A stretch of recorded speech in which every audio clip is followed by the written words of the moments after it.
શીરો તો જનરલી બધાના ઘરે બને જ છે. તો આજે આપણે બનાવીશું શક્કરિયાનો ફરાળી શીરો. તો તેના માટે મેં અહીંયા એક મોટી સાઈઝનું શક્કરી લીધું છે. તેને વરાળે આપણે 10 થી 15 મિનિટ બાફી લઈશું.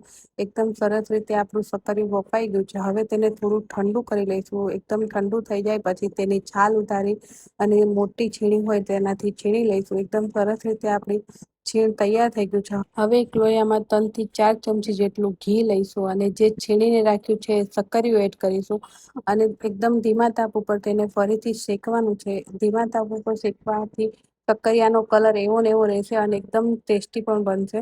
હવે તેમાં 1 વાટકી જેટલું દૂધ ઉમેરવાનું છે અને સ્વાદ પ્રમાણે 3 થી 4 ચમચી જેટલી અથવા તમે જેટલી મીઠું ખાતા હોય એટલી ખાંડ ઉમેરવાની છે અને ફરીથી એકદમ સરસ રીતે તેને ધીમા તાપ ઉપર મિક્સ કરવાનું છે જ્યાં સુધી આપણું દૂધ એકદમ બળી ના જાય અને એકદમ સરસ રીતે તેમાંથી જો તમારા ઘરમાં મિલ્ક પાવડર પડ્યો હોય તો 2 થી 3 ચમચી તમે મિલ્ક પાવડર એડ કરી શકો છો અને ફરીથી એકદમ સરસ રીતે જ્યાં સુધી તેમાંથી ઘી છૂટું ના પડે ત્યાં સુધી તમારે મિક્સ કરવાનું છે.